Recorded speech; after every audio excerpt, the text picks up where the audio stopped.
उत्तम और अनुत्तम में क्या अंतर है? उत्तम कहते हैं जो श्रेष्ठ हो, और अनुत्तम उसको कहते हैं जिससे श्रेष्ठ कोई ना हो। तो शंकराचार्य जी, उत्तम और अनुत्तम में क्या अंतर है? हाँ सर, यह गीता में आया है अनुत्तम, मतलब जिसके समान और कोई उत्तम ना हो, उत्कर्ष उत्कृष्ट कर अर्धोत्तम। उत्तम और अनुत्तम में क्या अंतर है? क्या अंतर लगता है आपको? उत्तम जो उत्तम है जो श्रेष्ठ है, अनुत्तम जो उससे कम है वो अनुत्तम। गीता जी अध्याय श्लोक 18 में गीता बोलने वाला भगवान अपनी साधना को अनुत्तम क्यों कह रहा है? अपने साधना को अनुत्तम तो नहीं कहा। उत्तम और अनुत्तम में क्या अंतर है? जो उत्तम है वो तो हमेशा सच्चे चरित्र वाला होता है, सत चरित्र वाला होता है। अनुत्तम जो है उससे विपरीत होता है अनुत्तम, जिसका चरित्र सही नहीं वही अनुत्तम है। गीता जी अध्याय 7 श्लोक 18 में गीता बोलने वाला भगवान अपनी साधना को अनुत्तम क्यों कह रहा है? अपनी साधना अनुत्तम शब्द का अर्थ आप समझे नहीं। वहाँ अनुत्तम शब्द का अर्थ है जिससे उत्तम नहीं हो वो। कि गीता जी का अध्याय 7 श्लोक 18 में गीता बोलने वाला भगवान अपनी साधना को अनुत्तम क्यों कह रहा है? यहाँ जो अनुत्तमाम गतिम शब्द है, अनुत्तम की साधना की बात है, वो उस अवस्था की बात है जो जीव का परमोच्च लक्ष्य है, सर्वोच्च लक्ष्य है, जीव का परम प्राप्तव्य है, जिस प्राप्ति के पश्चात और कुछ पाना शेष नहीं रहता। गीता जी के अध्याय 7 और श्लोक 18 में गीता बोलने वाला भगवान अपनी साधना को अनुत्तम क्यों कह रहा है?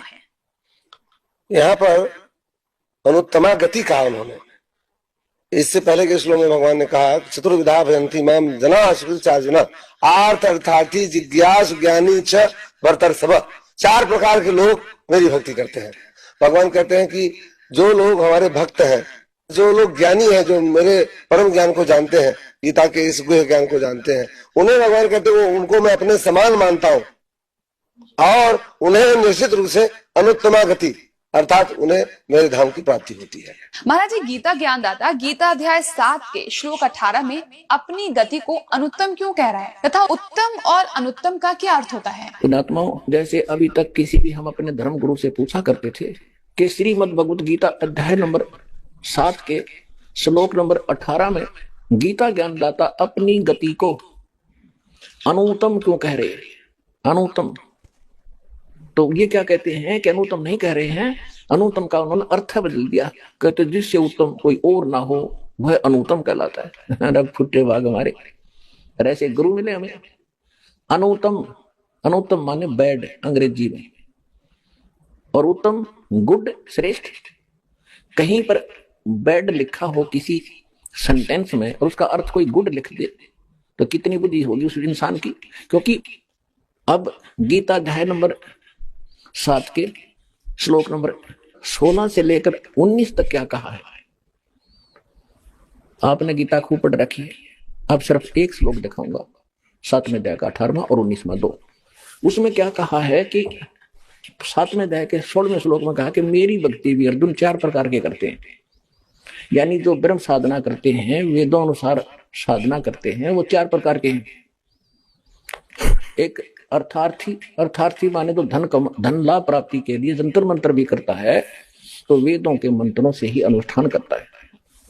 वो ओम जय जगदीश रे, स्वामी जय जगदीश रे, जय गणेश देवा, इस तरह की आरती नहीं गाता वो केवल वेद मंत्रों से ही अनुष्ठान करता है। लेकिन फिर अर्थ माने संकट निवारण के लिए वो भी वेदों के मंत्रों से ही अपना अनुष्ठान करता है।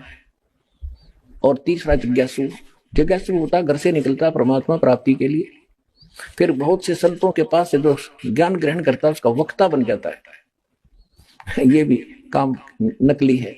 ये तीनों रिजेक्ट करती है। और चौथा बताया ज्ञानी। ज्ञानी उसको कहते हैं जिसको ये पता लग गया, आत्म ज्ञान हो गया कि मनुष्य जीवन परमात्मा प्राप्ति के लिए ही प्राप्त होता है।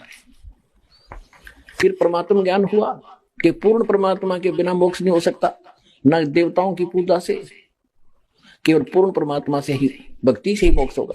तो इन संत ऋषियों को, महर्षियों को तत्वदर्शी संत ना मिला, जिस कारण से इन्होंने अपन निष्कर्ष करके ब्रह्मा जी से प्राप्त ज्ञान के आधार से ओम नाम को परम अक्षर ब्रह्म का मान लिया,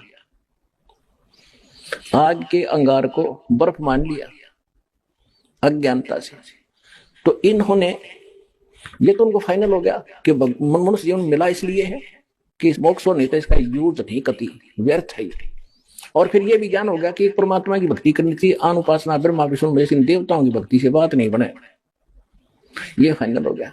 तो गीता ज्ञानदाता कहता है कि ज्ञानी जो है ना वो मुझे पसंद है, क्योंकि उन्होंने ब्रह्मा विष्णु महेश की पूजा छोड़ दी और ब्रह्म साधना करते हैं, उनको मैं अच्छा लगता हूं, उनका समझ में आ गया।